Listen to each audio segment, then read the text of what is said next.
Should I commit suicide? How can we avoid people going down that path? The number one thing is talking about it.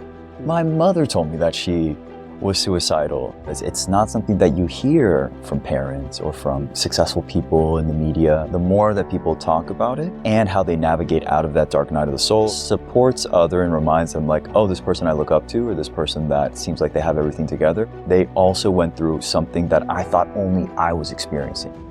This is the Human Future Podcast, where we explore the intersection of technology and spirituality with some of the world's brightest minds. Together, we paint a vision of the desirable future and discuss the actionable steps to make that vision a reality. And now, without further ado, let's begin.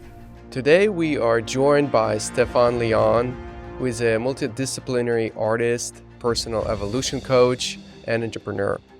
During our conversation, we talked about a wide range of topics, from value of art to the role of the ego and to the possibilities of utopian future. We also explored the topics of existentialism, human evolution, and society's perception of natural. Personal growth through overcoming procrastination was also a big theme. Stefan is such a great communicator, which makes the show so much more interesting to watch and to listen. And now, without further ado, let's dive in. Welcome. It's an honor to have you, brother. Not only in studio, but also in my life, I would say. It's been a great, probably 5 years knowing each other? About that, yeah. How did we meet? Do you remember? Well, was that through, at your house, maybe? When one of your... It was definitely through Nicole. Right. I think it was one of the holidays or something like that where you weren't even living in That's right. Yeah, I think so. I was here for a spot, whatever it was. Weren't you working for some kind of startup? Yes. What was it? It was an advanced materials startup, and I was working with nanomaterials and carbon fiber and other things. We were doing sub-military contracts and Cool. And yeah, it was neat. I was brought on to run operations, and then also I set up the brand. Yeah. Did logo and all that sort of stuff. Cool. Yeah, how big was the team? It was just me and the founder. Uh-huh. Yeah. Is he still doing it? I don't think so. Yeah. Man, I think it would be awesome to start from you sharing your personal transformation story, because I know that personal evolution is something that is big in what you do and is important for you.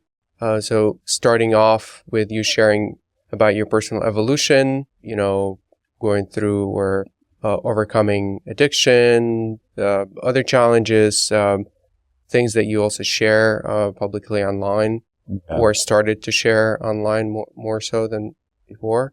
So just share with me that journey of personal evolution. Yeah, man. Yeah. Thank you. And brother, I'm excited to be chatting with you. Yeah, of course. Yeah. The personal transformation journey, I'm in the middle of it. No question. Yeah. And it's one that started when I got out of college and I was pursuing a startup. I was pursuing a technology startup. We were working on a mobile application that was a social network to connect people for fitness and sports. And this is where I started flexing my amateur skills as an entrepreneur. Really, I was a wantrepreneur. I wanted to be an entrepreneur because we made no money. We raised money, but we didn't make any money. Yeah. And so it was realizing how much we didn't know. But the most important aspect of the 3 startup journeys that I've had has been the founder dynamics, working with people. Everyone is a mirror for each other. I really felt it when I went from that startup to the advanced materials startup that I was in. It was like roles reversed. The role that I had with my previous co-founder, I reversed the role in the second startup. And it was jarring because at that point, I'd already been doing plant medicine. I'd already been going deeper on my path. Really? Yes. When did you start? 2015. Wow. Yeah. And so then I was very much already into my reflections. And I could see, man, this is how I'm showing up. This is how was showing up to my previous business partner. Mm-hmm. And these are all the aspects of myself that don't let me move forward. And then what revealed inside of me, all the ways that I was still being a child Mm-hmm. and still not rising up to meet my potential and still being really impatient.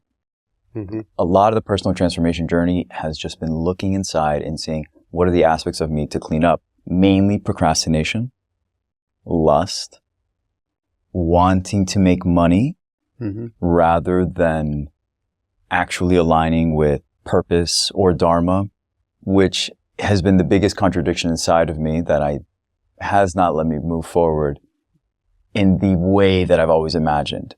And the impatience to make money, the impatience to do something bigger. But then also my actions didn't actually match this wanting to make money because I was investing in things that were much longer runway, had much bigger possibility of creating big financial abundance. And so I was more so betting on that because I felt like the everyday that I was seeing was not as attractive as far as making enough money to live on your own and enjoy the comfortable things of your 20s. Mm-hmm. The rest of the journey, besides that dharmic piece, has been about meeting myself and learning about God, learning about spirituality, how we can become spiritual beings, which we are in essence, but then walk it and live it. Yeah. And a lot of that has been plant medicine. And then the other side of that has been a meditation practice that started since before I got to college, through guru worship, because I follow a guru from India, and that's a significant portion of my life. Mm-hmm. And it was with the guidance and support of a mentor whom you're familiar with, Kevin Walton, that has really supported me in that transformation journey in the last 2 years to kind of put everything that I'd been learning throughout my 20s together so that I could finally discard all the stuff that I'd just been beating my head over, procrastination and lust and not rising up, not believing myself, all sorts of things that keep me from being more of who I am, the artist that I am, the speaker that I am, the coach that I am, the transformation specialist that I am. Someone that is here to actually do things which contribute to the world rather than me just acting out of places of insecurity, without alignment. Yeah, it's interesting. So I didn't know that your work with, like deeper work with plant medicine and other modalities started pretty early on. Mm-hmm. I thought it was fairly recent thing. And basically you were deep in the matrix type reality while you were also starting your journey of working plant medicine. How was that for you? Was that like disorienting? How was it for you, like be able to find where's your center being in both two worlds like that? Mm-hmm. Yeah. You know, brother, in the beginning, it wasn't disorienting because it was more affirmative. Okay. That the stuff that I had sort of like known or felt about oneness, about the universe, etc., the kind of like more foundational but basic concepts that I'd already had an understanding of. Yeah. Kind of had an understanding that we were souls going on a journey. It was affirming that without taking away too much of what I was doing in my day to day. Because I wasn't getting the answers of how do I become a millionaire? Yeah. But I went, funny because like I went to like my second ceremony or it was my third, and I really wanted to know about this business that I was in, the startup that I was in. How do I make this work? Never got an answer around any of that, but instead saw how I can better the relationship with my parents, my brother, the people who are my friends, how I can be more giving, and brought me back into just centering more and meditating. So it was supporting those fundamental spiritual aspects that I was already aware of. Eventually stuff started getting deeper, but it matched up with when things in my life also got kind of ripped open, like when the startup failed and like I had a serious relationship that ended in a terrible breakup. And it was in that dark moment where I was confronting thoughts of suicide again, which has been present throughout my life on occasion. Yeah. Came out, that's when my work with the plant medicine got serious, deeper, and very transformative. Because it really opened up new doorways of perception that came naturally with the dark night of the soul. So it was like, it was going along nicely in parallel.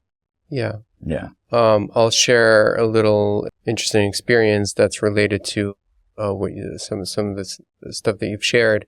So when I was in college, I was part of this fraternity, social fraternity, and we had an outing. Like we rented this lodge house at some place, and then we all went there for the weekend. And we had one evening we had this activity where we'd go around and ask each other questions, and everyone had to honestly answer basically those questions. And we came to the question, have you ever considered committing suicide? A question for everyone. And I was shocked to see how many people have considered having even suicidal thoughts. Maybe they haven't really like pursued or really acted on it, but at least having the emergence of those thoughts popping up in their head, right? And it was clear to me that it was very much a Western bug, if you will. Mm-hmm. Like, I've never even remotely considered that, like growing up in Belarus, that was not even like a subtle consideration. And I think it only emerges when, well, not only, but so in this pyramid Maslow or like hierarchy of needs, you don't even consider committing suicide when you're just in a survival state, when, you know, you're just day in and day out, like just try to survive and look for food, or how are you going to, you know, pay for rent or for this or for that. Like you don't have capacity or time or luxury to think about like bigger philosophical questions about what life is, and like, am I being on purpose, or is my life meaningless, and things like that, right? So it's what's the phrase? A gift and a curse that Western society have the privilege to live such an abundant life, and at the same time have such a hardship, struggle inside sometimes, that to the point of committing suicide, which is like the ultimate struggle. Dude, exactly. It was from, I'll share on this. I've noticed I've had a reflection all around this when I recognize it's in my periods when I'm doing the least, like when I don't know what to do. I don't know where to go. I don't know how things are supposed to get better from here, when I've invested a lot of time, or I've invested an entire personality, persona, thoughts. And then when things were idle, that's when those thoughts started getting louder. And I'm like, oh. But it also kind of reminded me that they're sort of there, but behind the surface, we're just staying in activity, we're keeping busy. But if we were to just chill, and I don't want to say chill, if we were to pull back and be in that idle space, it does sort of surface this idea of what's the point of life, getting existential. It was existentialism at the time that really got to me. I really didn't know what the meaning of life was, what the purpose of being alive was. Everything looked terrible. Wow.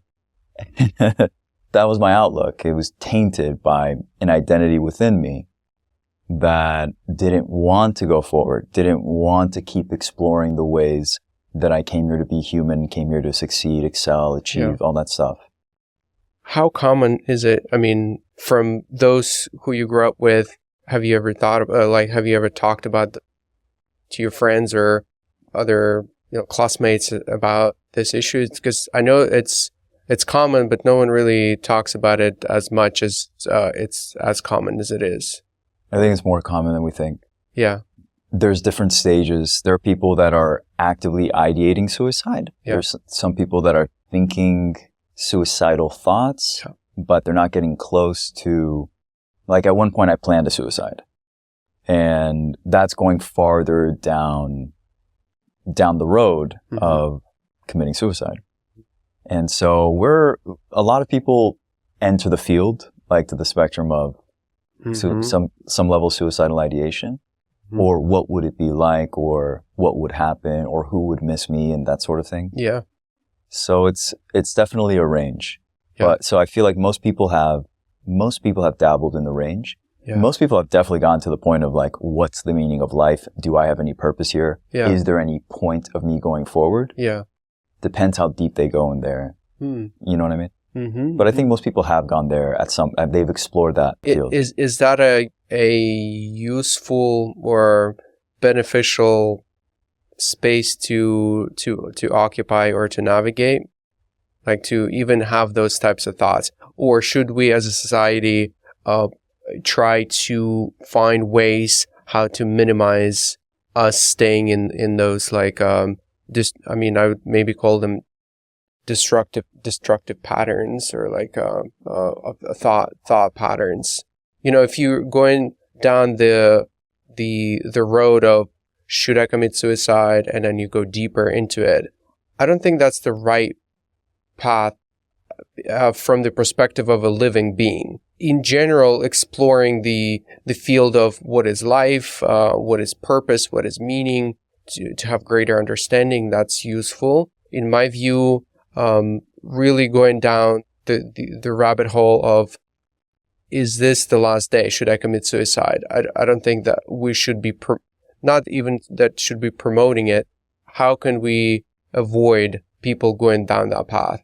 Or I don't know, something like that. Yeah, I love it, dude. This is something that, first of all, I think is inevitable in a society that reaches certain levels of comfort where you've achieved a state of being that's comfortable enough for you to start pondering the meaning of life, like you were saying in Maslow's hierarchy. Yeah. Right? When you're in survivalist mode, you're not necessarily thinking about the meaning of life. And when you do start pondering it, unless you have clear guidance and if you have shadows that are influencing your thought patterns, which most of us have shadows. I think we all have shadows. No, we all have shadows. We wouldn't be here. We wouldn't be here, right? That's right. Yeah. So those shadows influence at that point where, okay, now you're thinking about maybe your life and getting existential. It's one of the roads of existentialism. But existentialism is inevitable in society. Like that's one of the gates that we have to pass through as we're evolving as a society, because technology has now allowed us to simplify our lives in such a manner that I can accomplish staying alive without the need to constantly work. Yeah. Which is one of the efficiency outputs of the technology that we're afforded in the infrastructure embedded in the fabric of society.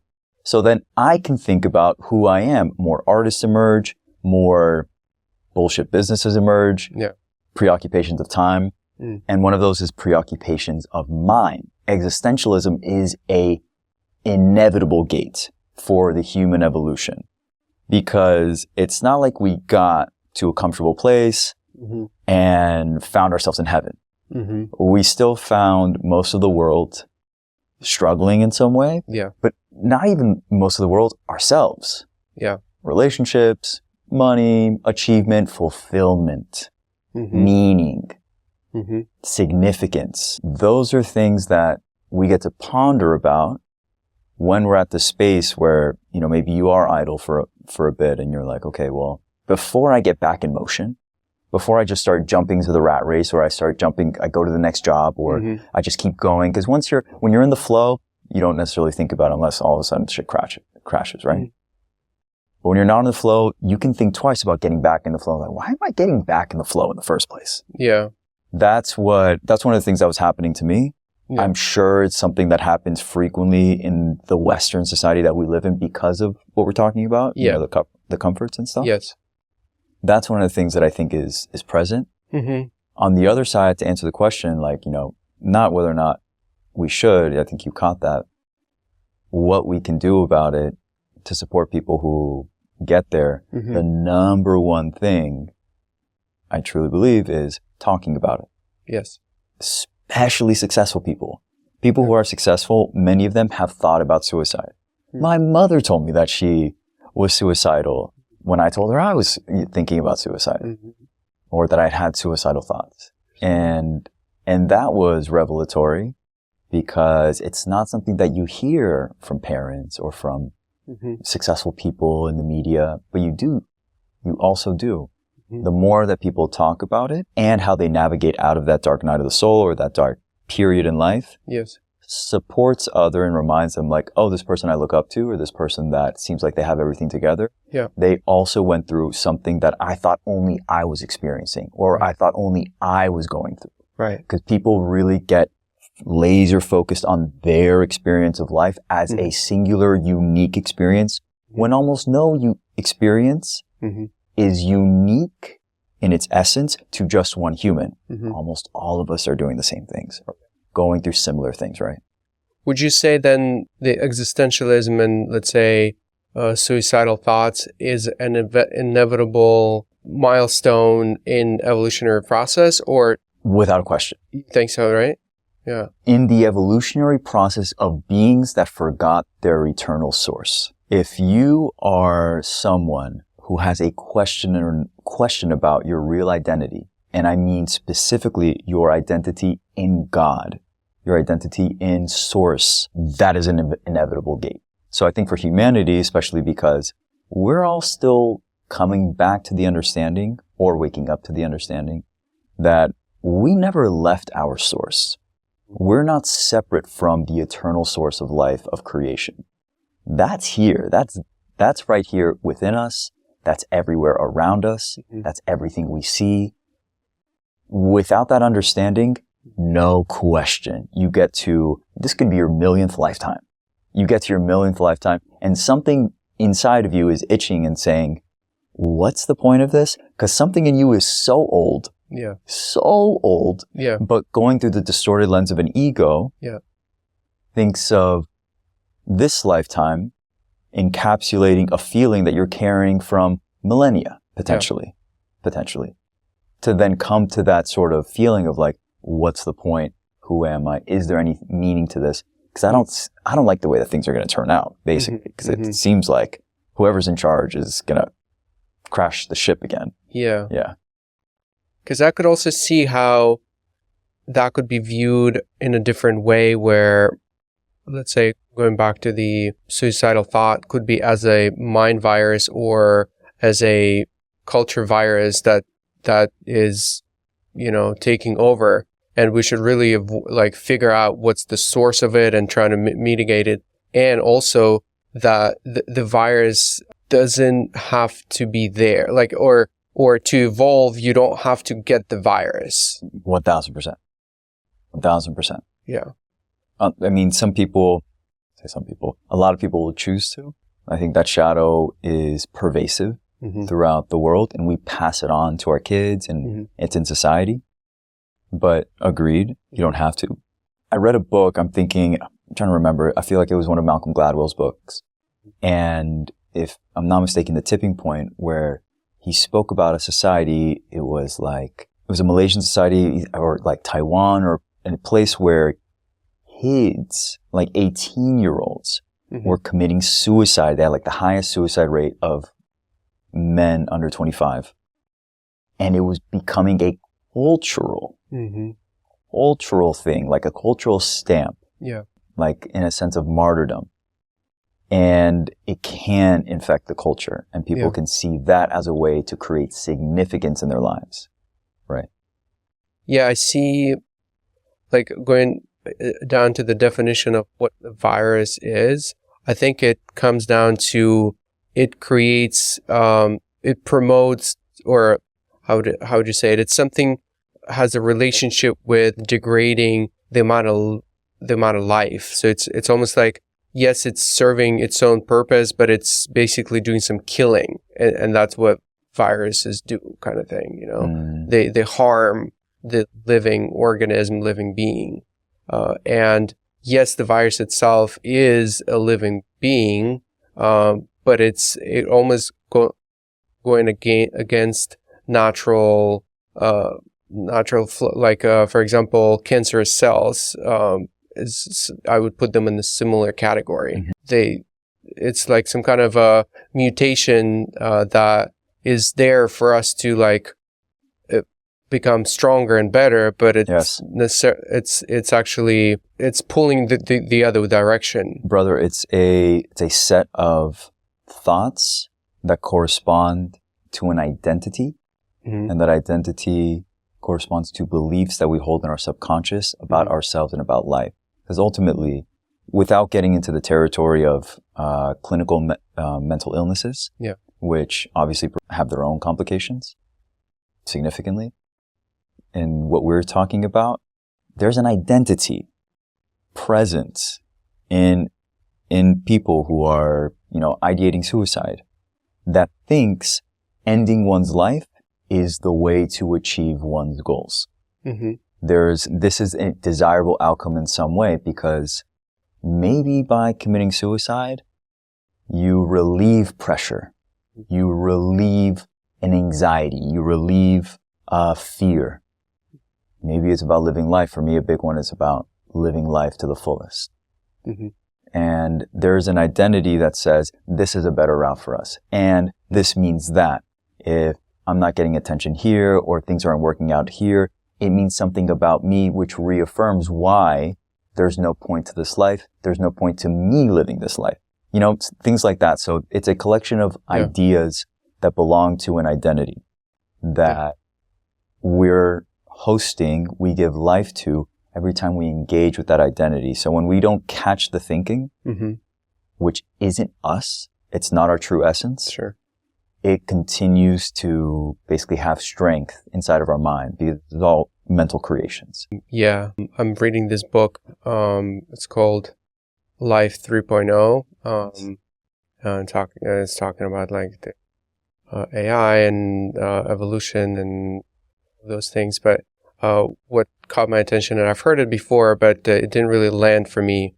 This technical term that's called substrate independent.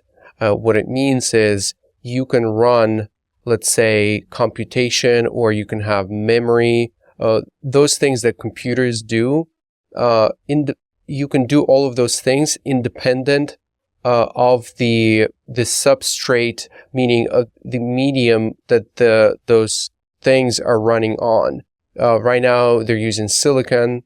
Before they would use punch cards and other things. The process of computation was exactly the same. Like, it was the same. You just had to create like a logical gates or components that do the computation, but it doesn't depend on the subsystem that's sustaining it. And similarly, I feel like the idea, or you said, it's not, our essence is not those thoughts. It's almost like those thoughts are sitting on top of the biological substrate, which even that also doesn't have to live on the biological substrate. It could live on maybe a synthetic. Basically, if you're creating this synthetic life, those types of patterns could also evolve and have life for themselves without having like a biological meat that's carrying them, type thing. What? It's a little bit of... That was out there. Not in a bad way. That was out there though. Well, hold on. You're talking about them like it's a physical virus. So it's not on top of a biological substrate. It's its own like entity. Yes. Yeah. Yes. That just, but it's a non-physical entity. It's not a physical entity. It's the same type of entity as the wave in the stadium where people get up and the wave is going. You can't put that wave in a box, but it because it consists of every person getting up, right?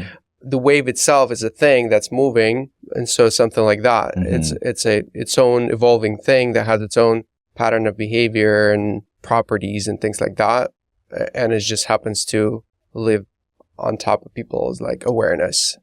It doesn't exist without us, though. Yeah, because it's a thought. Right. We are a medium, or like it doesn't exist without us. Period. Because there's no source of creation other than creation itself, which we are a part of creation itself. And so we are channels of creative energy. And for us to have thoughts relating to, an entity, let's call it. Yeah. That is this level of shadow, a thought process like this, still comes not from the loving source, but our way of using our creative energy with an ego mind. And it's only because of the presence of an ego mind that we can have thoughts which are so contrary to the truth of who we are. So it's really more a result of having an ego mind and us being the medium, because it doesn't live on its own, but we have essentially the tool to create it. We are the tool that creates it. Yeah, I mean, the wave won't exist if there's no medium to propagate the wave. It's something similar. I think it's a good time to switch or get to the next topic of art, which you are an artist. How long have you considered, let's start there, and then I also want for you to define what is art. How long have you considered yourself an artist? I've only considered myself an artist for a year. Okay, exactly. Yeah, that's kind of what I thought. I thought would the answer be that it's a newer discovery about yourself? Yes. Do you think you were an artist before? 100%. Right, exactly. Yeah, exactly. But I'm only now considering myself an artist. Art scared me.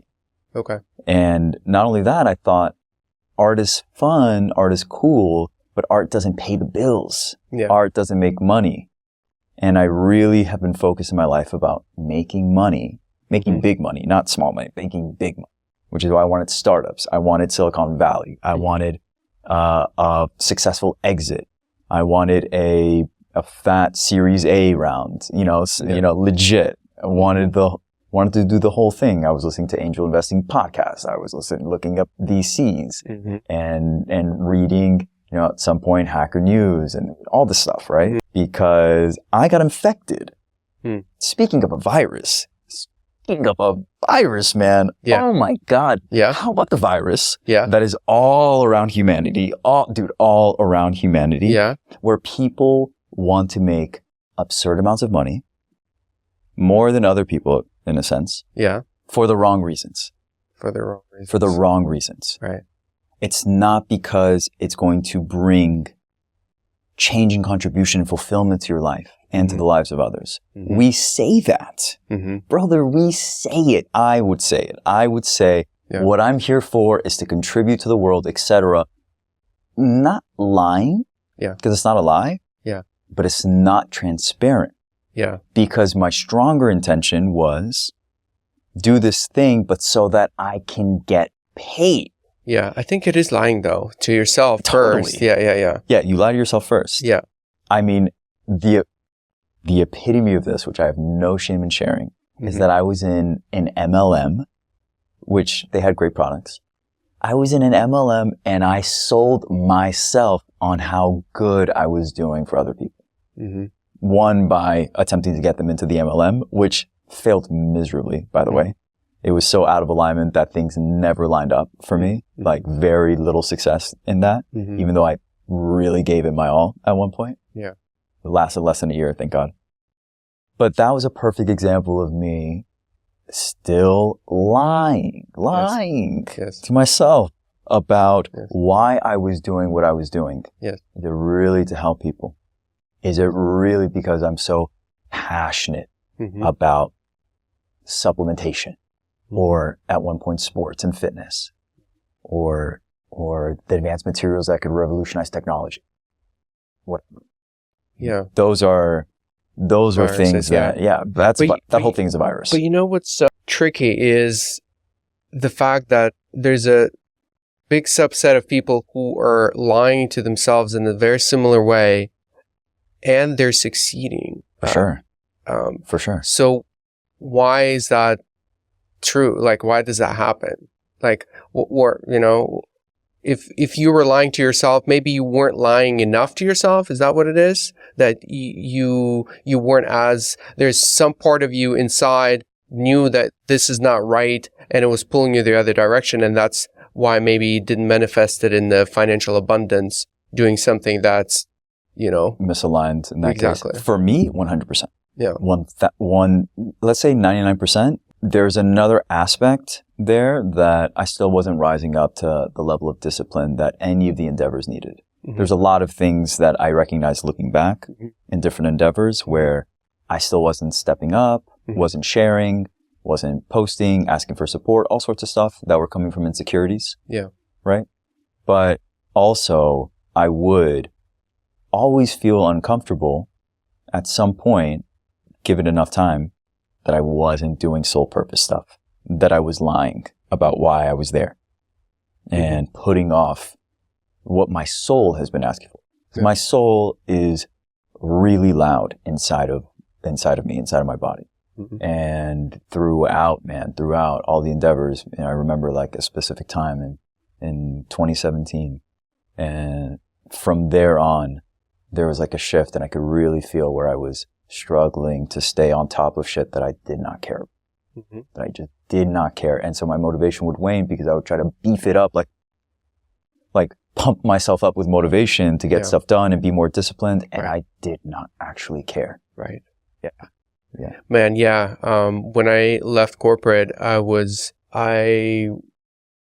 trying to remind myself as often as I could to not fall into that trap of just following money. Because I certainly also had big ambitions, and I wanted more for myself, including making more money and having more abundance and freedom to do whatever I want and what my family would want to do.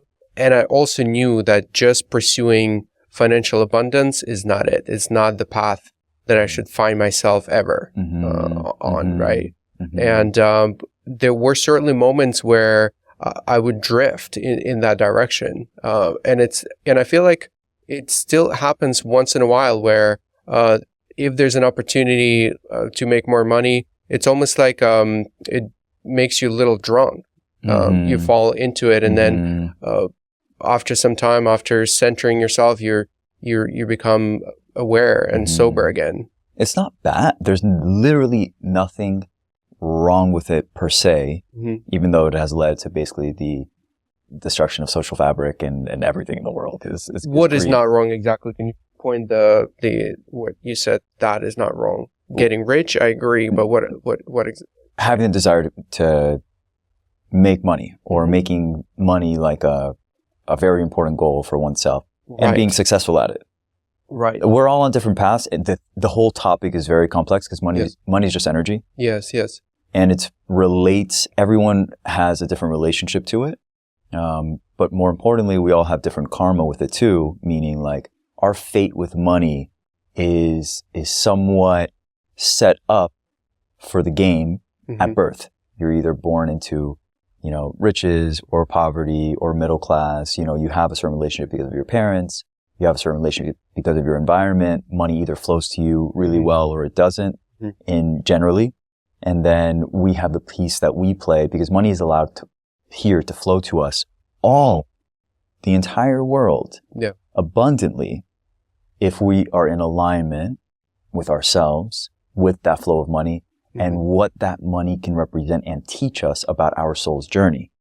And, in the work in plant medicine, they talk about all the time, like your relationship with your father, who's like a provider, is a big indicator of your own relationship with money and the flow of money in your life.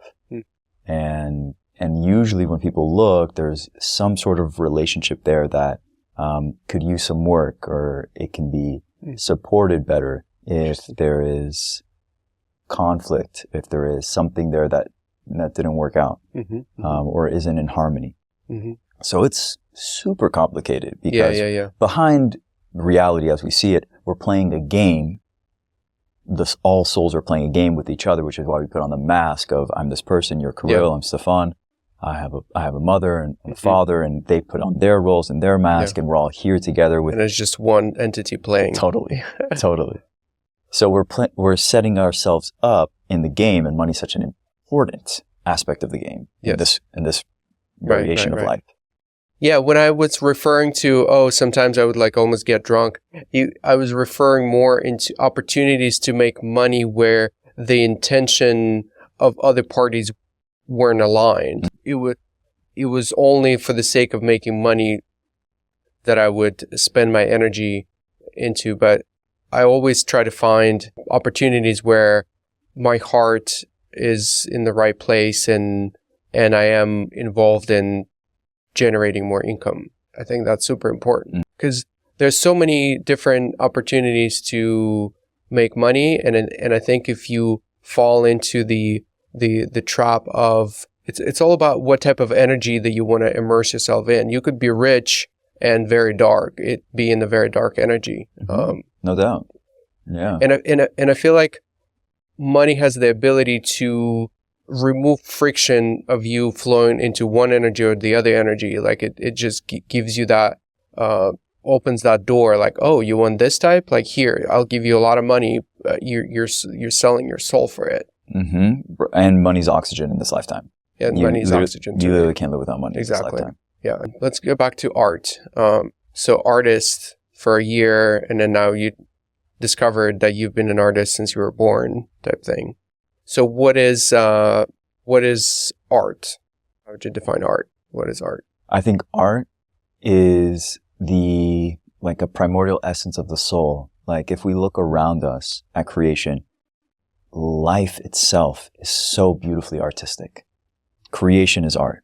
Like the art of creation, like what we come from, where we create from, is a source of art. Just art. Business can be art. The way that we handle relationships can be art. Communication. Flowers are art. Flowers are such beautiful art. Sunsets are art. You know, art is everywhere. It's probably one of the, if not literally one of the most important aspects. And then what life. is not art? What would you say? Because it almost, what you're saying, art is basically everything. Is there anything that's not art, you say? Yeah, things that are created just from the mind. Okay. Without love. Okay. I think love in essence is art in essence. All right. And that's why there's such profundity to the beauty in life. And when we make things with the mind, like with the ego mind, aka distortions, we can make tons of things that are not art. And there's quote unquote dark art that comes to mind as I say that. But I don't believe that art can come from anywhere but like our source. Yeah. The source of creative energy itself. I would like to say that everything is art, because I'm sure that we can look at it that way, and that's a beautiful way to look at it. Yeah. And I know that we create a lot of things just from our mind, just from our ego. Yes. Yeah, because then artificial mind could create what appears to be art, and the line between human art and artificial art is getting blurry and blurrier. It's scary. It's cool. It's cool, and I think we are in the process of redefining what art is. Yeah, I kind of resonate with what you were saying. Art involves an emotion or involves some kind of purpose, a human essence. It involves a human essence. But then what happens when the artificial mind creates what appears to be art? What is that? I mean, I would be hard pressed to say it's not art. Okay. Because even the artificial intelligence or whatever we're creating is part of our creation to do more of what we want. It's an extension of us. And if we set up artificial intelligence to create art, that's just using technology to leverage our creative inspiration, our creative source, which eventually, like, we're sort of outsourcing to a mind which can then think on its own, in a sense, and start creating novel ideas based on data subsets and all the information that it's able to, accumulate and process, where it starts creating art that we would have never thought possible prior. And there's going to come the moment where we're not going to be able to tell whether something was human-made and artificially made. I mean, that's coming across the board. Yes. Right? Yeah, we're pretty much there, to be honest. Yeah. The type of art that AI is able to generate is astounding. But beyond digital art. Yeah. Right? Like physical art. Like, we're going to have robots and things that can produce, grab a paintbrush, know how to create picture-perfect oil paintings in the style of Basquiat and the style of Da Vinci. Right. It's going to be all, the whole spectrum. Yeah. I had this philosophical kind of journey last night about what is natural, because I think there's a relationship between art, what is art, and like human essence and things like that. And then another idea of what is natural. So let's say, is biology natural? Yes. Is star formation natural? Yes. Is like chemical reactions and atomic bonding reactions, things like that, natural? Yes, natural. Would you consider a computer a natural thing? Then we say no. Okay, then let's see, where is that boundary? Where did it stop being natural? Whatever type of matter is being created in the universe, because since the beginning of time until humans existed, that whole everything was natural. Mm-hmm. And then all of a sudden, after humans, whatever humans create becomes unnatural.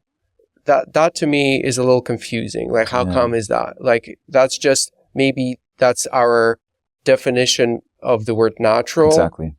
Exactly.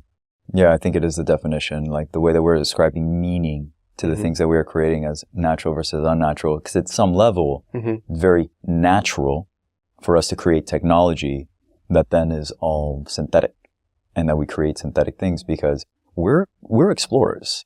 As far as we know, as far as a lot of people think we're alone in the universe, which is not true. Yeah. But as far as we know, though, like, we're the main explorers here. And we're these explorers of our creative potential with the resources that we have available to us.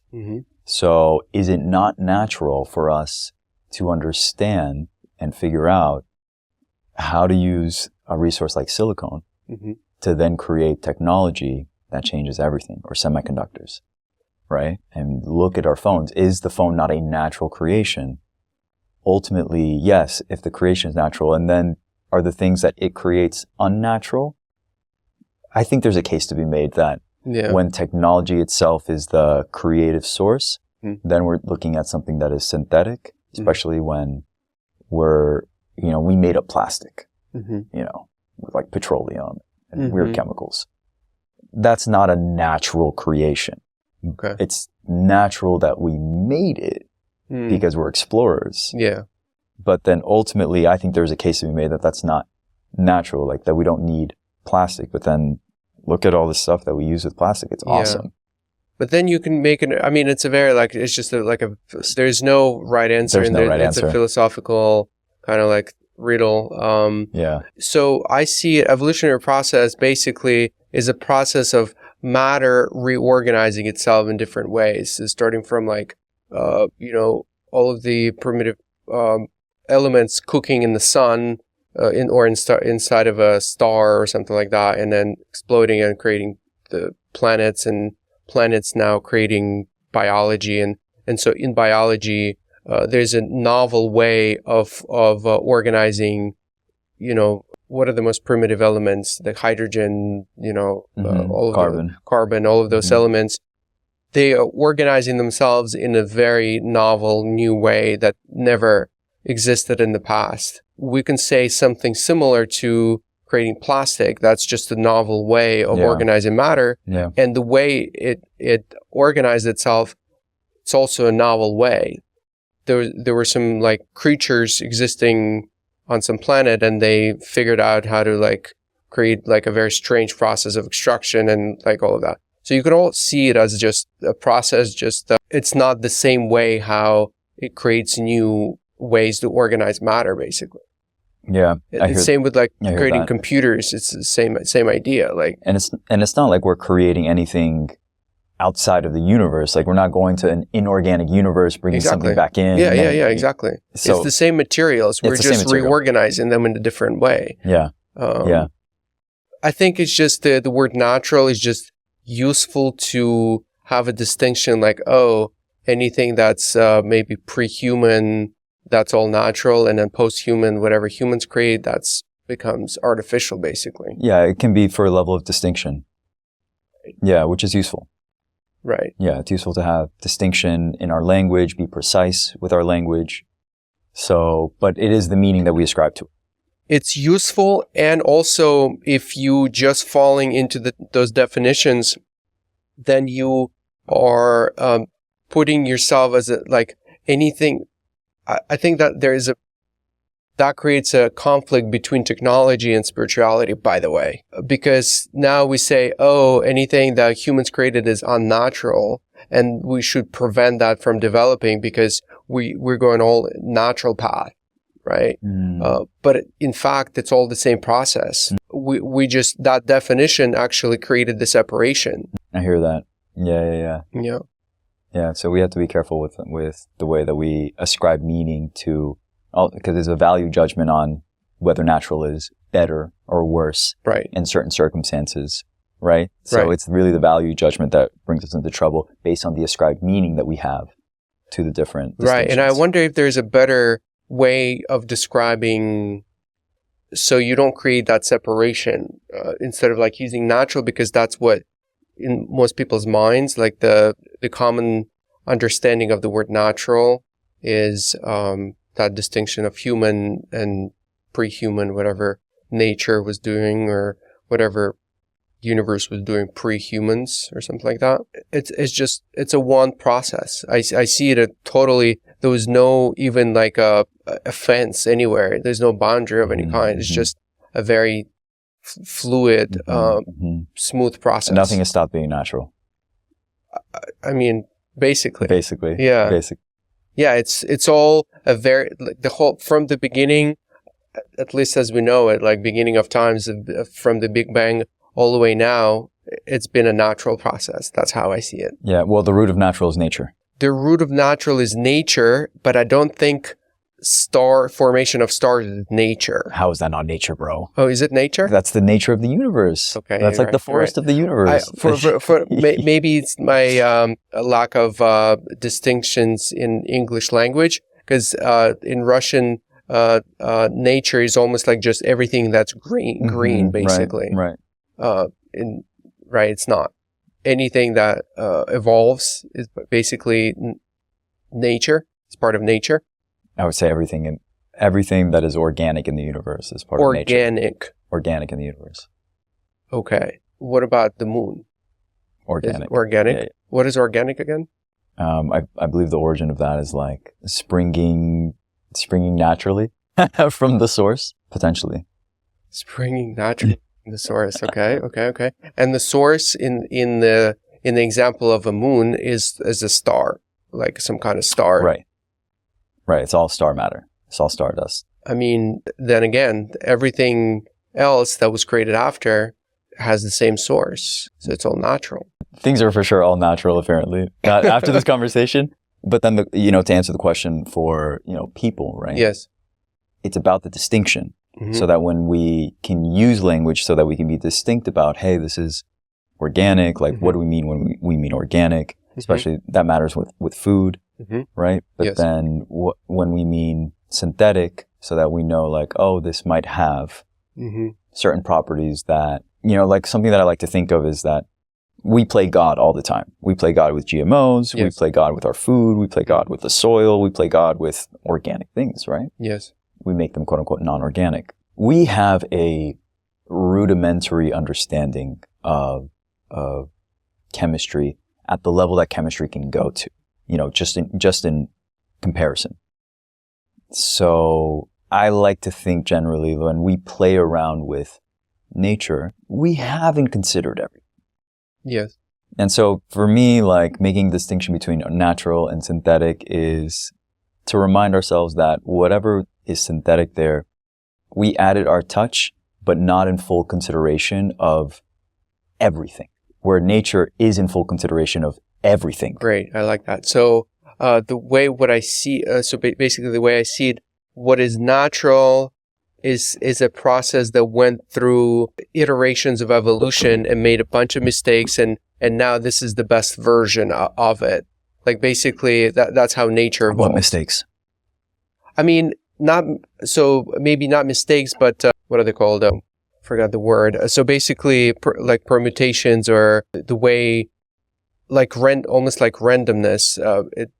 That's how nature creates a bunch of different variations, and only the one that's, the most adaptable for the environment will survive.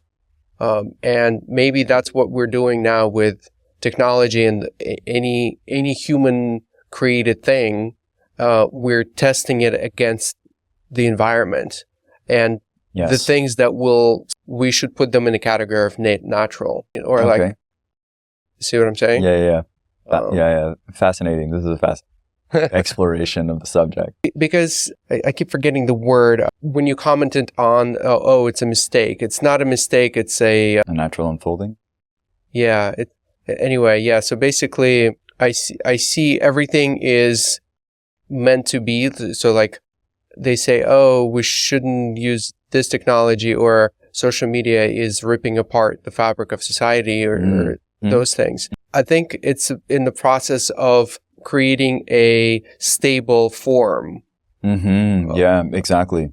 It's just the time frame is such a short time frame that it feels to us that it's a total catastrophe. We should not do it, and maybe we shouldn't do it, but that's part of the process of solidifying the form. Totally. We're in exploration and experimentation, and then we're all part of the inputs. We're part of the experiment. All of it is we're the actual inputs to the experiment, and we're all variables in it as well. Yes, like we're a major variable. The collective is, and then individually we play a role. Even though we have our, in the case of social media, our technology overlords, which is Zuckerberg and a very, very few select amount of people, which they have their own agenda. And so there's something to be said about that. Yes.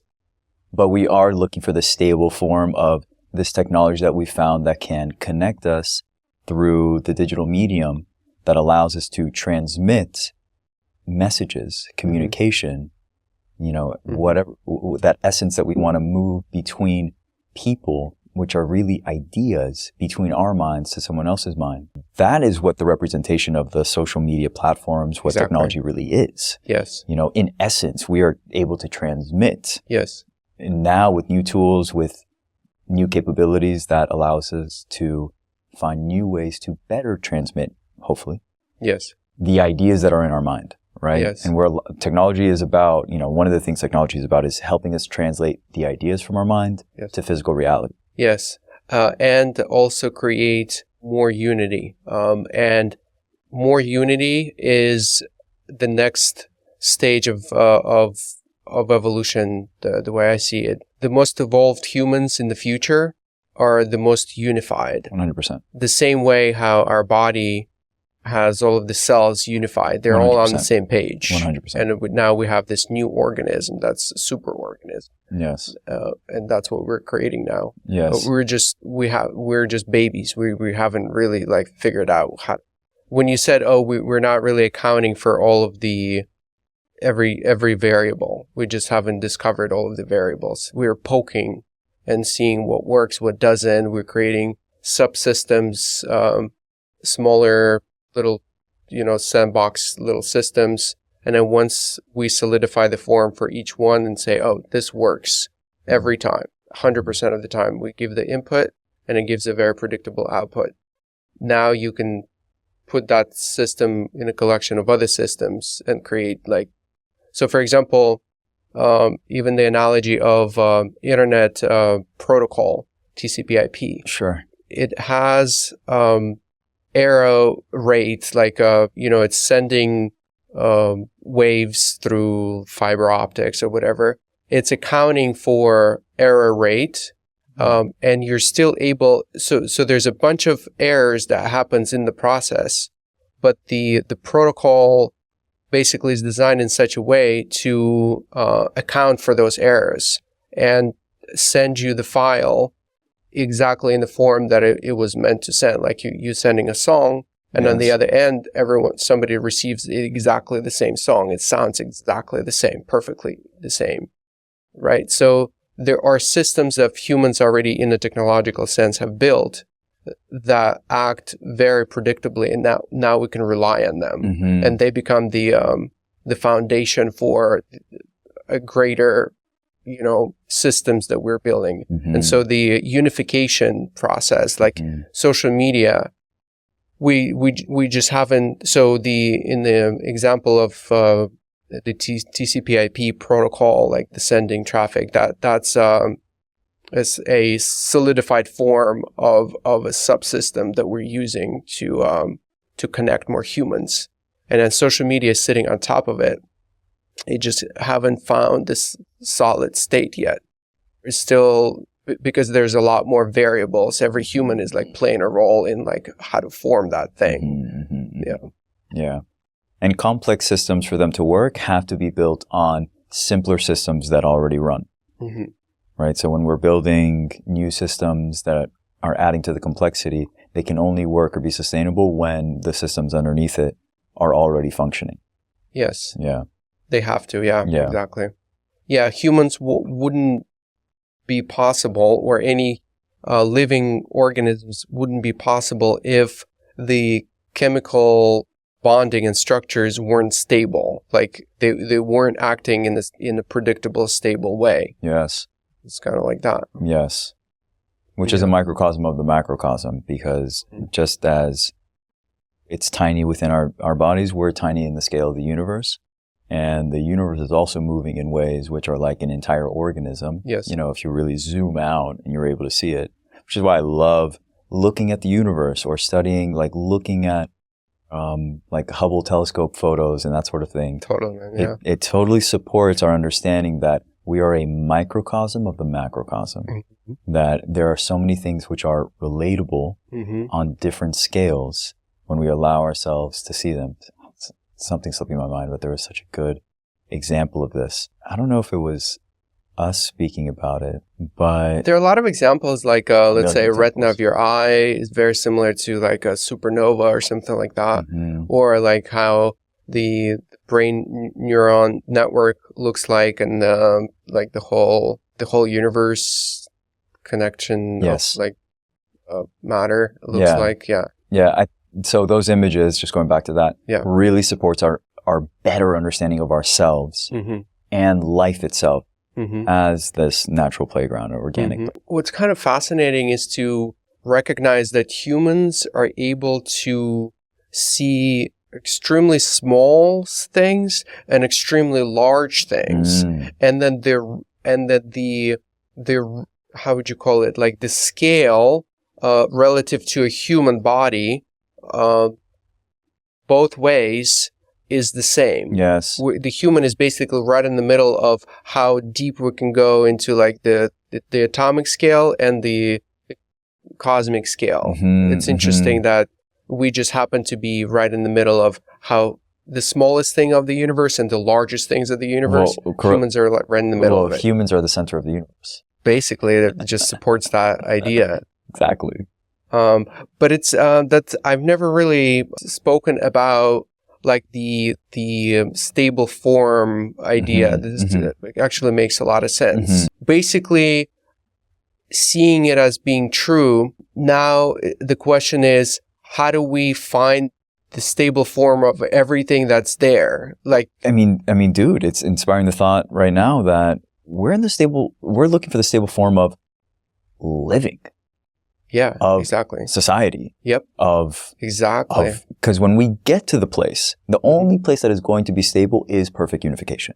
It's the only place of perfect stability, like stable form. Yes. Everything up to this point is on such a rocky foundation. That's why we have wars still happening, right? That's right, yeah. So our world, if we just speak in the terms of the world and humanity being on the world, confined to the world for now, we won't find anything that's stable until we come into perfect harmony with each other. I think there's value to searching for intermediary stable states.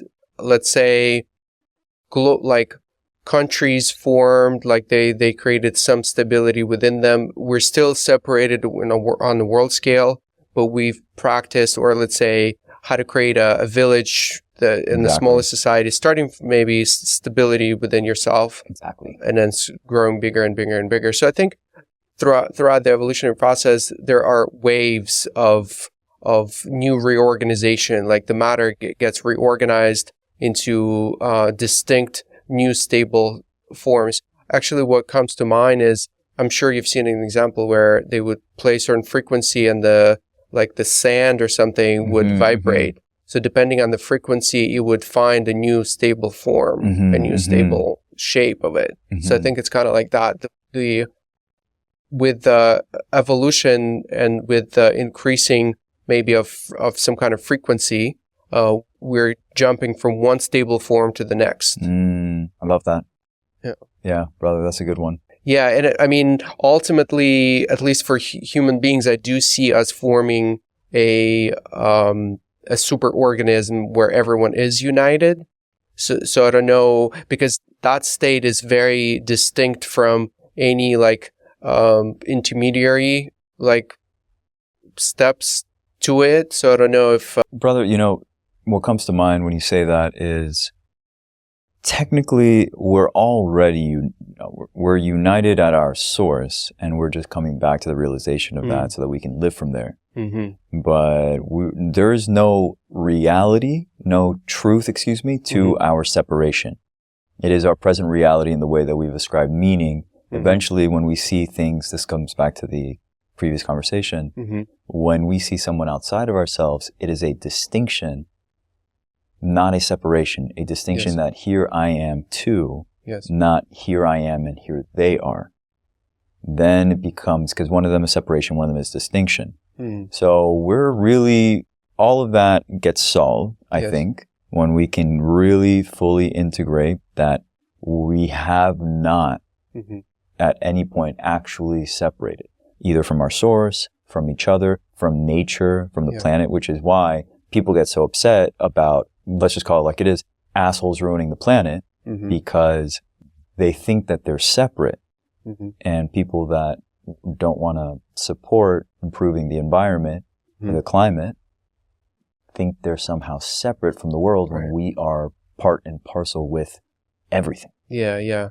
I think that's the ego mentality, or like ego driven, or ego what's the word, like dominated, like ego just tends to be like it wants to. That's why ego is afraid of dying, because it feels like it's a separate, its own thing. Exactly.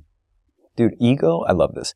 Ego is our tour guide in a world where we wanted to experiment things that are contrary to the truth of what our source is, what our essence is.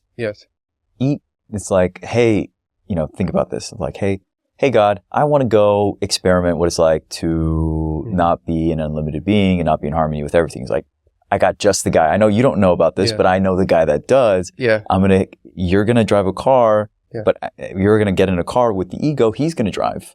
Even though you're a perfect driver, he's an imperfect driver. And that's how you're really going to be able to experiment. Life at the fullest, my friend. Have at it. I think it's something like that, brother. Something like that, for sure.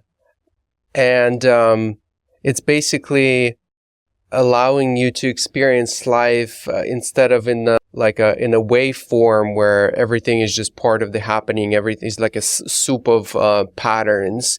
Now you're collapsing yourself into a particle, and now you're like an independent little thing that's floating in the world and independent from other particles. And fucking shit up. Yeah, bumping into other bumper particles. Cars. That's actually like the thing that came to my mind. It's like you're like, yeah. I think it is, though, a reality in the physical dimension. Like, you are separate in the physical 3D dimension. Right. And to the notion that we are all part of the source, and, that idea, that just goes deeper into your essence of who you truly are, which you are not a physical being. You have a physical body that is, your physical body is separate in the physical world with other physical bodies, but it's all an illusion that we're just on this platform. We're playing this illusion game. I want to speak to this. Please. So I love the example of thinking of the ocean. The ocean is filled with what? The ocean. You start breaking it down. It's the water. Filled with water. The fish. Yes. Coral. Sand. The different elements that are present. Yeah. When does any part of the ocean stop being the ocean? Right, when you pull it out of the ocean and it dies. Right. There's that, right? Yeah. When you pull a fish out, you're like, now this is a fish. But when did the fish take on the identity of the fish? Because when the fish was in the ocean, it was the ocean. It was part of the ocean. Yes. it was kind of like when you look into the cells, you're like, that's that kind of cell and that's that kind of cell. And they're all fulfilling their role. Yes. But they're all part of the organism called ocean. They wouldn't exist or have any meaning if it were not for the in totality, the ocean. Mm-hmm. And when did Earth stop being part of the ocean of the universe? Mm-hmm. Are we not one particle inside of a big ocean? When did we start being separate to the things that we see around us when everything is organic matter? We don't actually know. There's no geofence around our fingers or our skin where the air stops and we start. Where do we start? Who is we? Even the physical body has things that we can't see, and it seems solid and it's not. And we know that. Science has shown us that. Yeah. So I like that. I like thinking of the ocean for the example of when did we stop being part of the ocean? Yes. When did I stop? I like that, yeah. When did I stop being part of everything here? And I can see that I'm different, we look different, and we're fulfilling different roles, but I'm still inside the cosmic soup.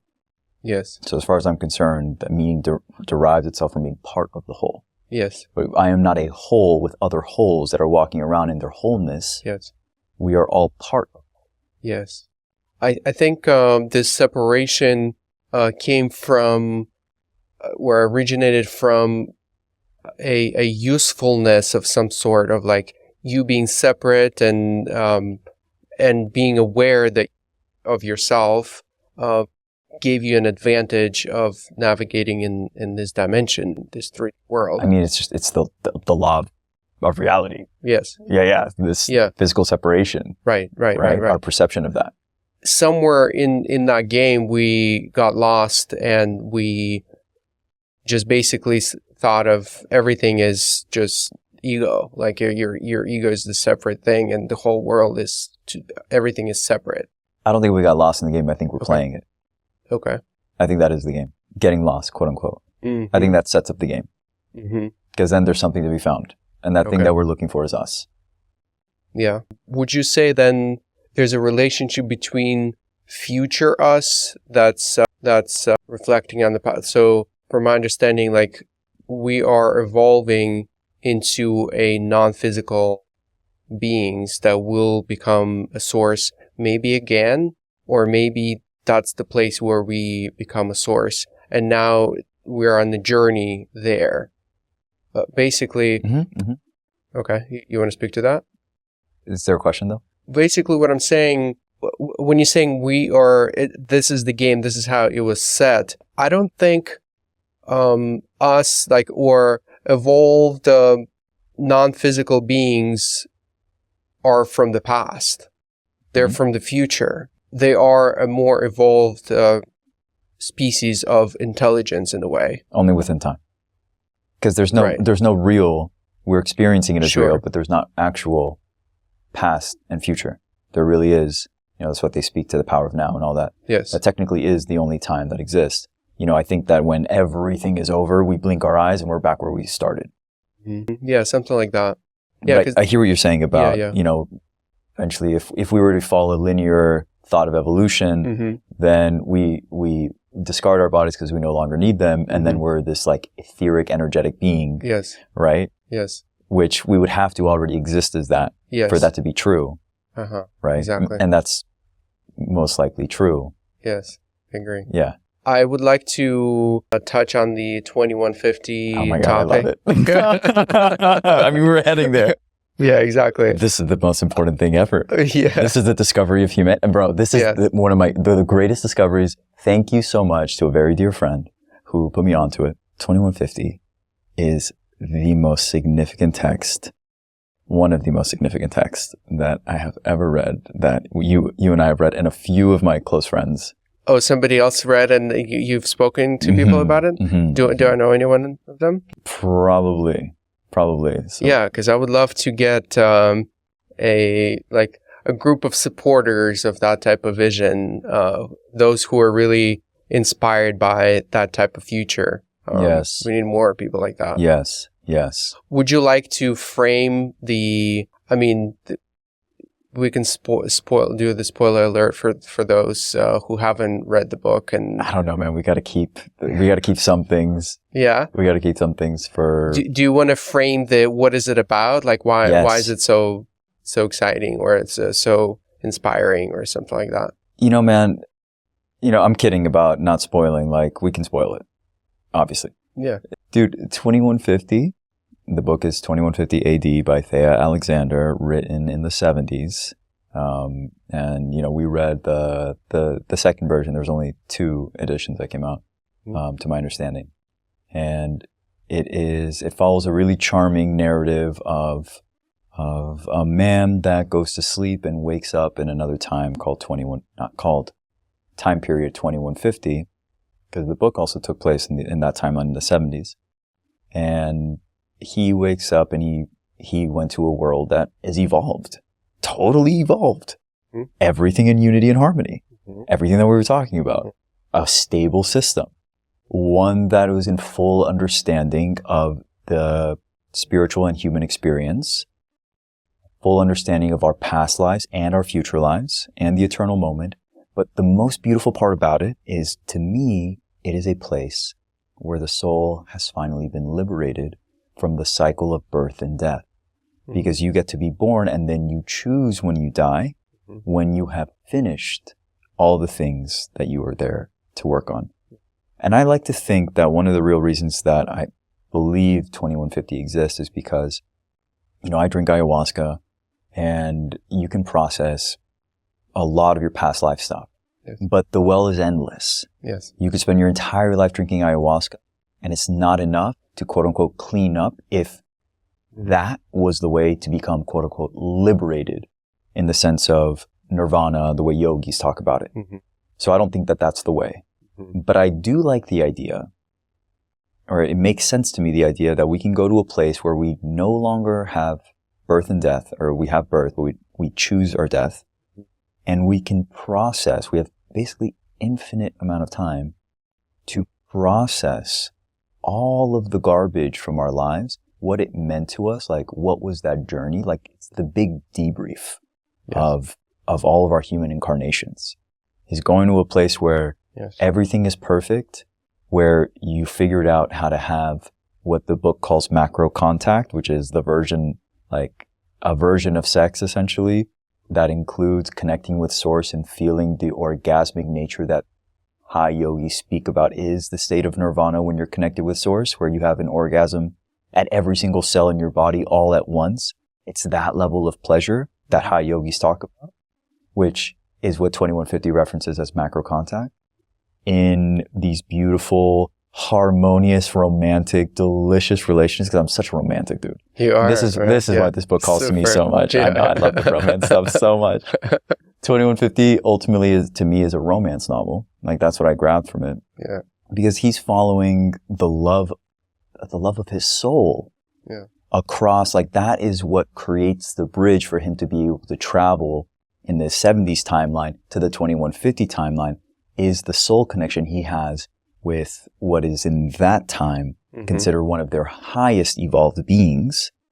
And then everyone around her and them that support, creating a bridge for him to astral travel to that place, assume a 2150 like body, which, of course, the narrative of the book is that he's trying to stay in 2150 by completing certain objectives and missions. And what a narrative. What beautiful, a story, man. Man, yeah, it's super inspiring to create or participate in creating a future like that. Like, totally. This is like a North Star. Totally. This is the type of future I want. Yes. What do I need to do today to get there? Dude, let's talk about the technology for a minute. Let's do it. Yeah. Yeah. Of the book. Yeah.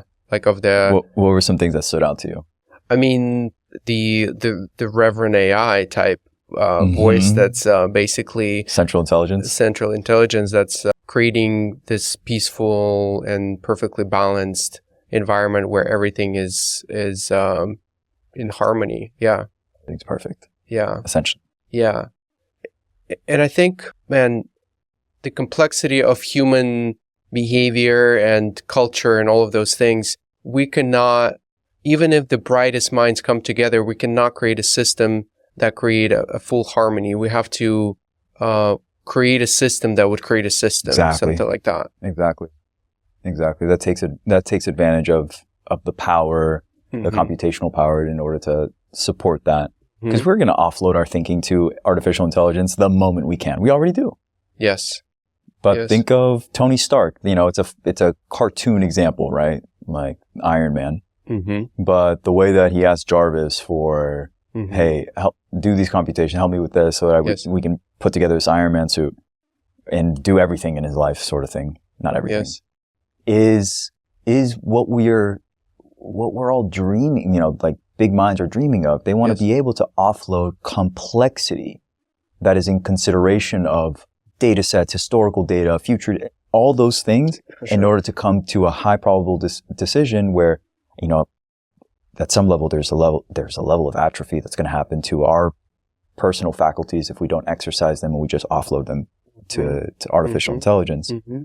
But it's also going to enable us to work with data that we no longer have to carry the computational load of doing things that require higher levels of consideration that the artificial intelligence can do highly efficiently, which we can then use that data basically to set up the inputs so that we can drive the machine 100%. And have now this abundance of resource of knowledge, intelligence that supports us in our greater developments. 100%. Yeah. When you said atrophied, I think the process of atrophied is let's say we forgot we don't need anymore how to program, how to write code. We atrophied the function of writing code.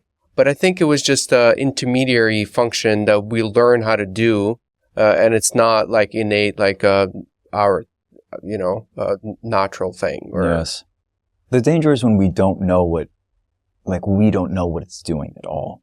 Yeah. You know, like the reason and at some level that we learn how to do math before we use a calculator is so that we're not idiots, like monkeys. Yes. Right.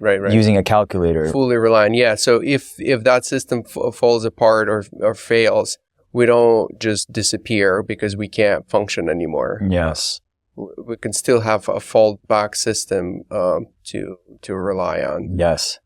And I think that's why it's so important to have subset of humans to know how to survive in, And we always will. We'll always have that.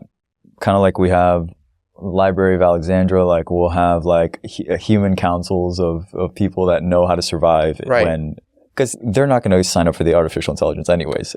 They're not. They're going to be off grid. The one problem I have sometimes with those people is that they promote that lifestyle for everyone, meaning they see the future in which everyone is living their lifestyle. Right, you vilify the technology that's coming to support and hurt. Because it's for sure coming to affect us as well. Yeah, I see the importance of those people. We need to keep some of them around for sure. Right, you know right. I mean? We don't send the artificial intelligence to go kill them. Yeah. Right. Right. Yeah. We'll keep some of them. Yeah. So we'll keep some. I mean, the evolution should keep some of them. It doesn't even have to be like humans make God humans have to make a decision to let's keep those around. I think it's useful to have a subset of people who can survive if no technology works at all, so we can sustain the human species alive. If that, hopefully, it's part of a hobby. It's like, hey, there's horse riding communities, and it's not like we need horses to get around, but you have entire communities that are like, this is what we like. We like things the way they were in a sense, and there's pleasure in that. There's a rich human experience in not necessarily going fully with the flow of technology. Right. There's richness in that. Yeah. Yeah. Because, brother, we know it. Being in nature, working with nature, nature is one of our greatest teachers. God is all over nature. God's everywhere, but when you're in nature, you're really in the presence of the universe itself, right there in close contact. Which provides a unique classroom for one's development as a spiritual being and for the human experience that you can learn so much from things that some might consider trivial. Yes, and in fact, a well-designed technology should bring us closer to nature, not further away from nature. Right, man. Right. Yeah. So this is where having elders, people, because we're going to be the elders, man. And having the wisdom to be able to guide younger generations, which are going to be hungry, grabbing, like more and faster and bigger and slicker and more steel and whatever it is. Yeah. We bring that back in by allowing like that other perspective to really steep in. And when we respect our elders who tell us about the land, indigenous communities that protect the Amazon, when we listen to them, even though all of their life is becoming obsolete, it already is in comparison to the developed world. And yet there's wisdom there that we're not supposed to lose because we're humans too.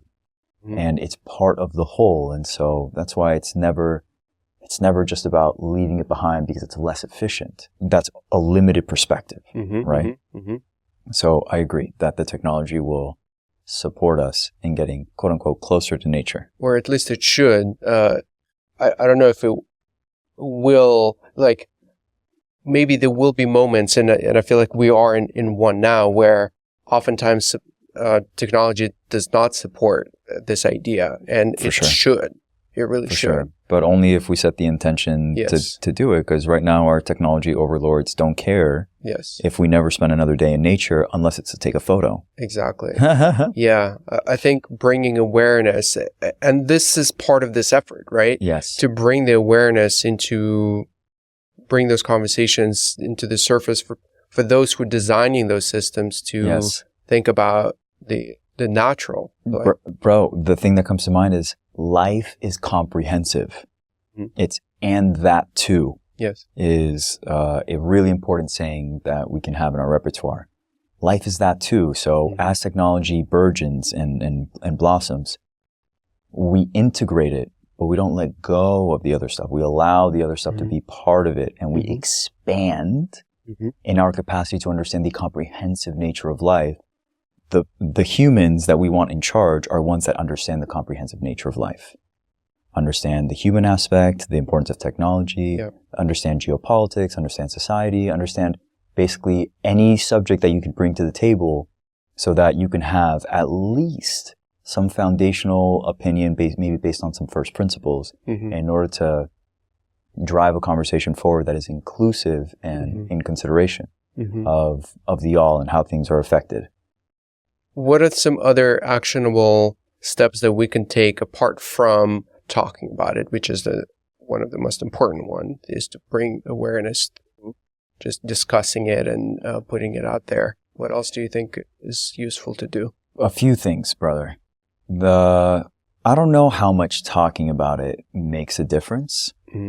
Truly, like, it's one of those intangibles that has its ripple effect. It reaches certain people. It does get in the water. So that's what's important about talking about it. Yes. It gets in the water, and ultimately, like, even though no present action seems like the action to take, you have a subconscious seed that's been being planted and fertilized and watered. I think actionably reading, like researching. These are things that I'm not actively doing at the moment in regards to some of the things which I know are important, like climate change, right? I have a great friend. We have a friend in the community, Yadira Capaz, who is a fantastic activist right now for coral reef protection, and how the waters which are getting warmer are destroying our coral reef life, and that's natural habitats, and those all relate back to the ecosystem and how those ecosystems are part of a greater order which is being disrupted, and then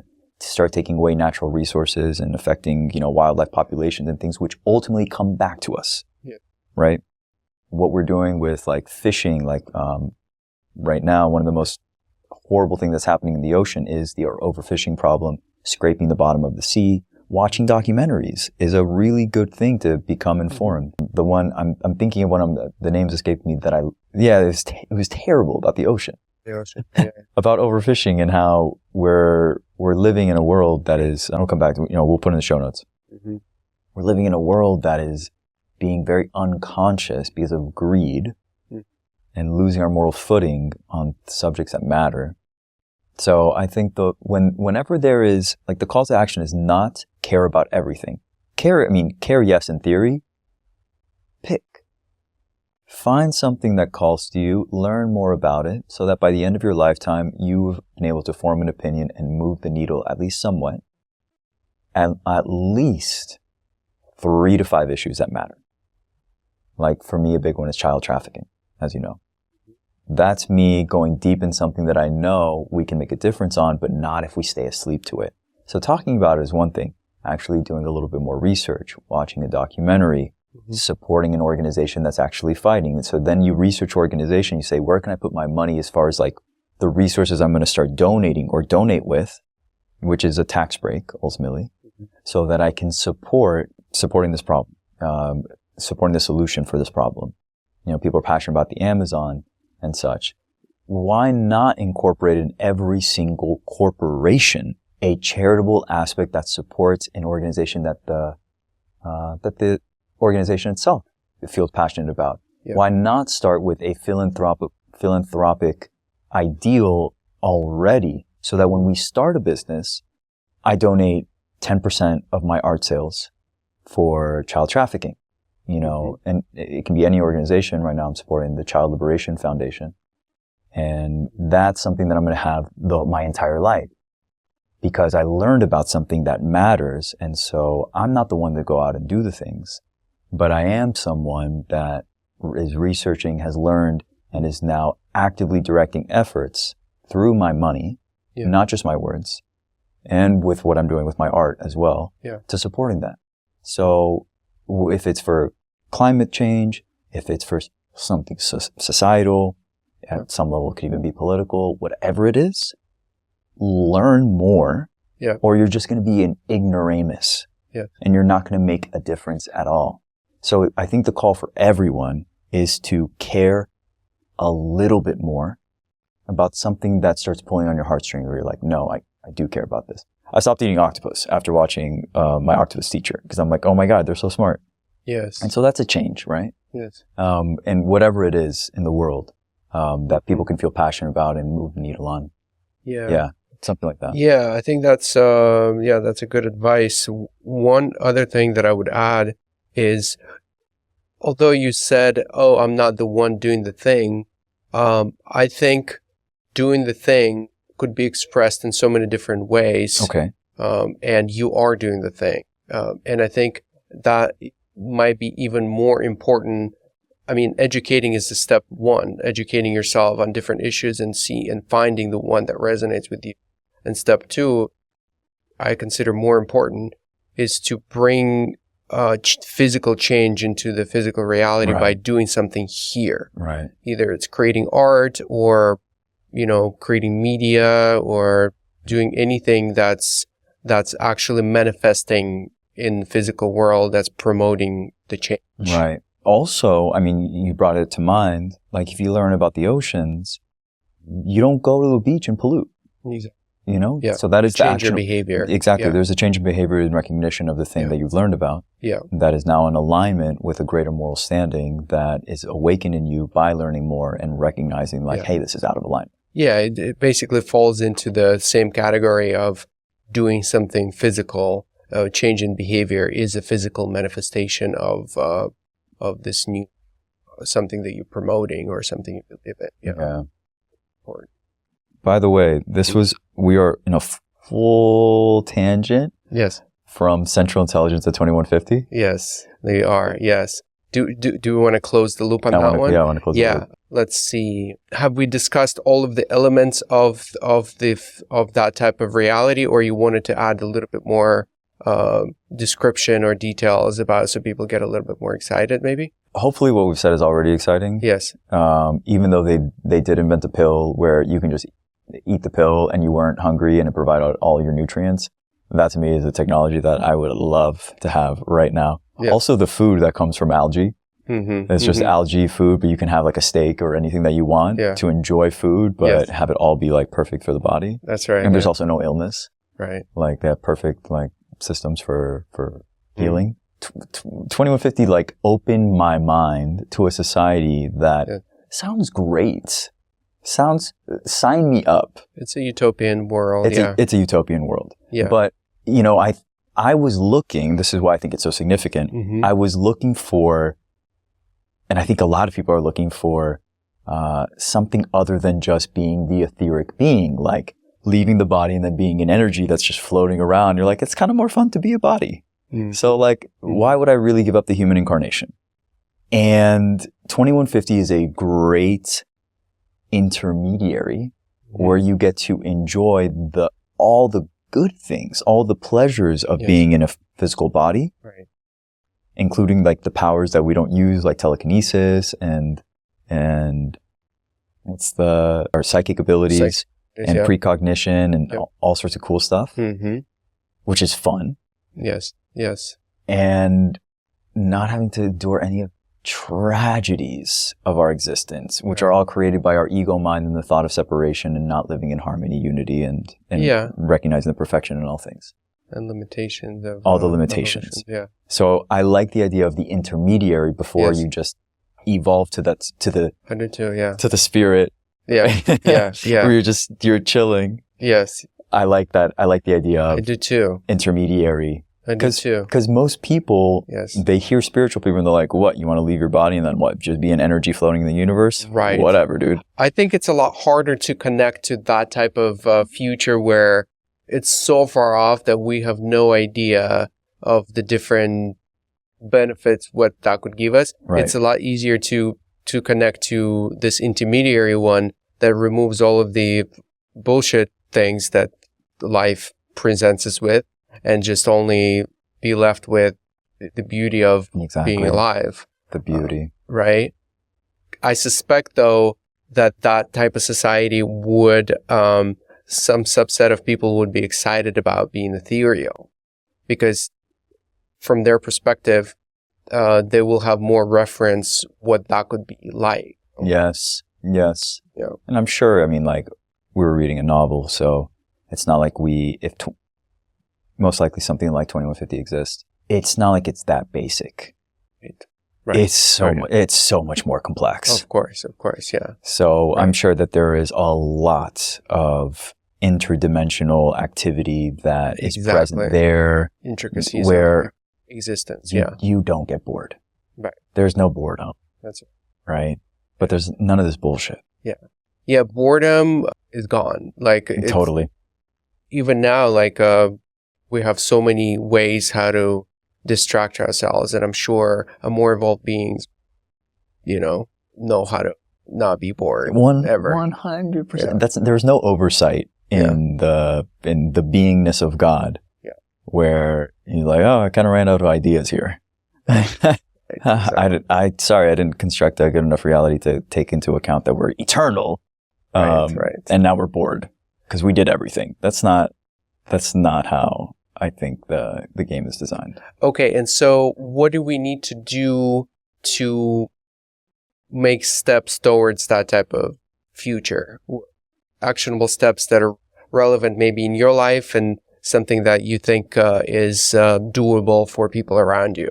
What I'm going to say is a little bit out there in a sense. I think it's twofold. I think one is the actions that we take, but the second is the actions we don't need to take. It's not on us. Like, I really like to believe in the beautiful hand of fate, like that guides us to that because that is our will. Mm-hmm. So we show up to play our role as impeccably as we can, knowing that most likely we fall short in certain areas. And that does not mean that world, that life, that future gets put off indefinitely until we can perfectly get our act together. Mm-hmm. And then eventually, we've done well enough. We've lived another 100,000 lifetimes and we've burned all our karma. And then we can have, that type of existence. Mm-hmm. That to me is not the way that these things work, because that's really torturous. Mm-hmm. So there's work that we will do and work we don't have to do in order to get there. And I think whatever is our dharmic calling is what gets us there. So listening to the heart and the opportunities that present themselves for us to be a part of change in the world, like the ones that we're talking about, which ultimately that society is enabled by us remembering our divinity. Because once we remember our divinity, the life, the game, the universe starts opening up in the ways that then support taking more aligned action or things changing because we're quote unquote learning the lessons. You know, these like energetic blocks and stuff get redone. You know, we pass level, you know, go to the next level and things either get easier, things get revealed, the shadows get heightened before they're released and all that stuff. So yes. I think it's part of the natural progression. I think so too. Keeping in mind, the more that we can keep in mind that type of future, I think that's what brings it forth. So 2150, I love that it's in my mind because it really gives me something to like build toward, look forward to. For sure.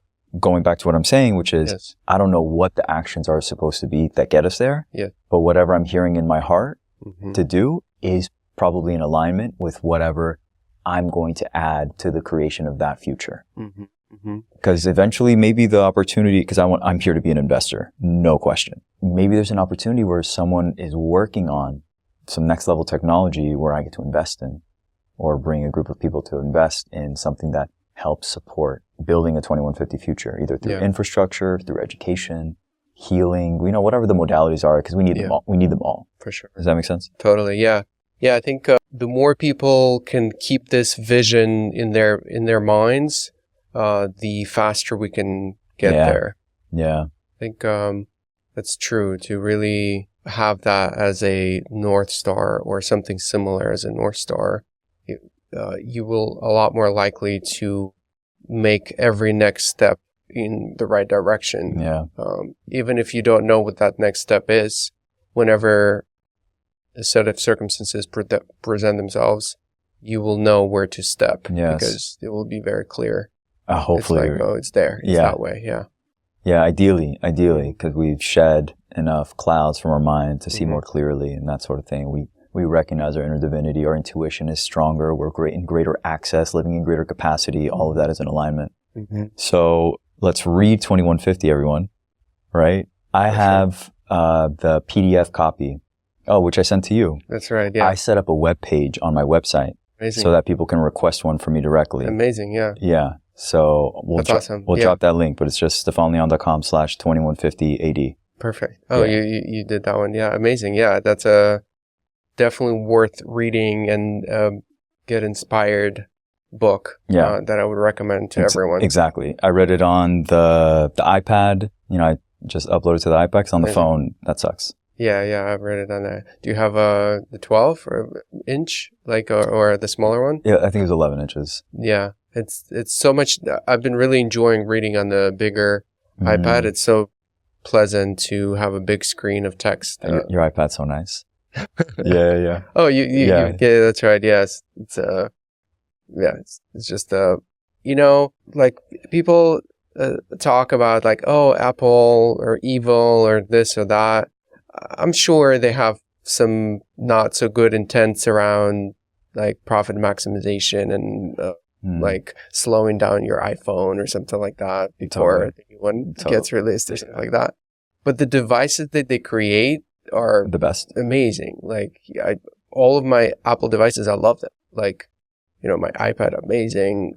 AirPods, amazing. Yeah, I can't wait to play around with the new Vision Pro device. I think that's going to be amazing. Just by hearing some tech reviewers of their experience, I think that's it's certainly going to be the next platform, and I can't wait to. And that will actually open a lot of new opportunities to get us closer to one another. The level of immersion that will come from those types of devices is incomparable to anything that we've had before. It will be as real as literally as we're reading. Maybe even so. Right now, what we're doing is not actually a natural way of talking, right? Because we're talking through a mirror.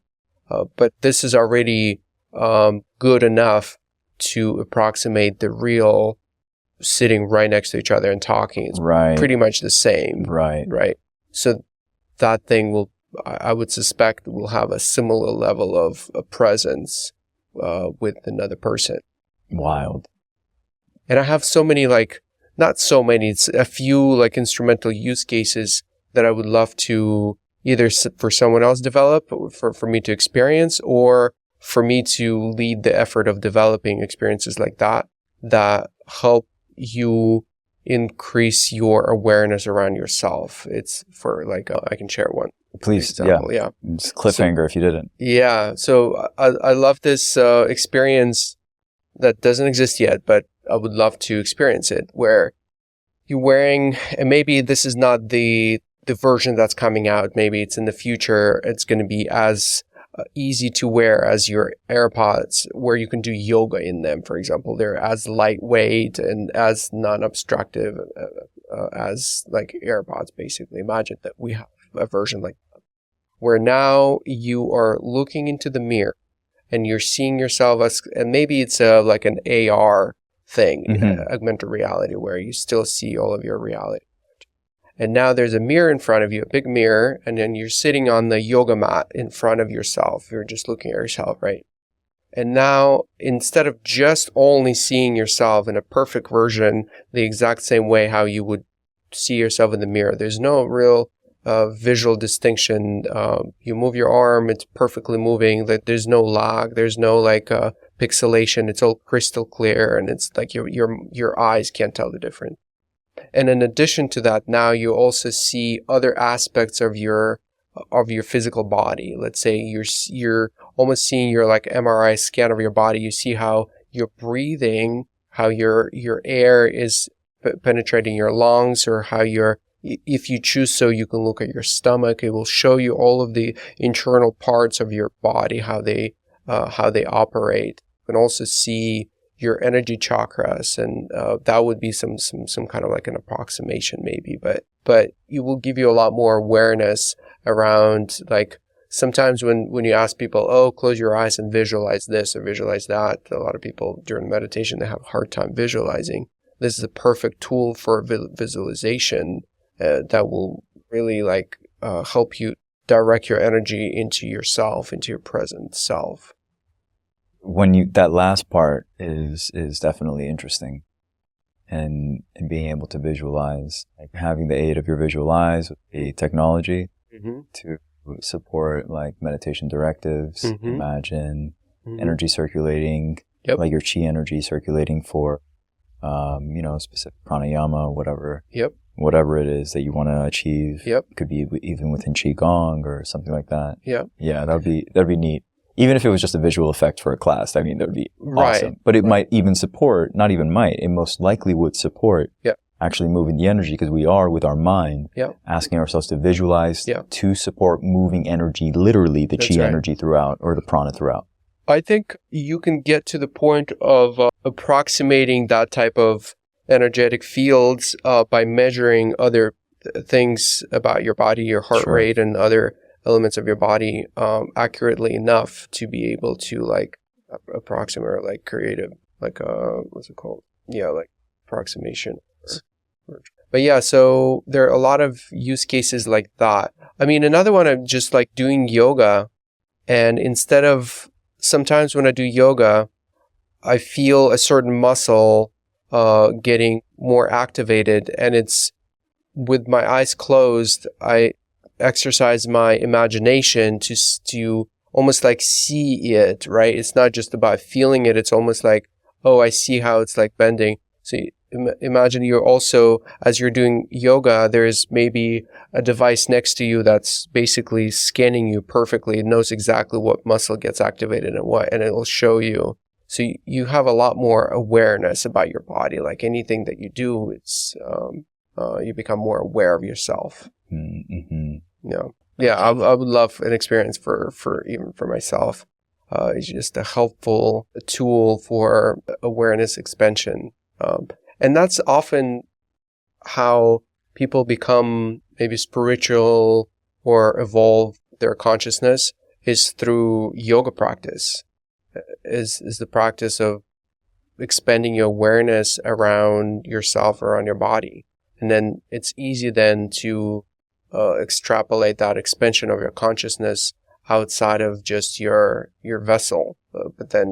So I think that's a very useful practice of that we should really like promote.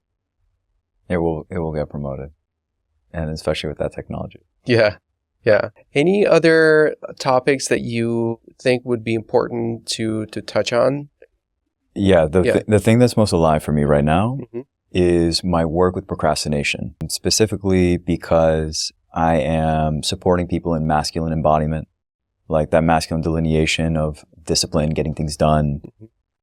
Also with what we were talking about, like caring more and building the better future. It takes stopping procrastinating.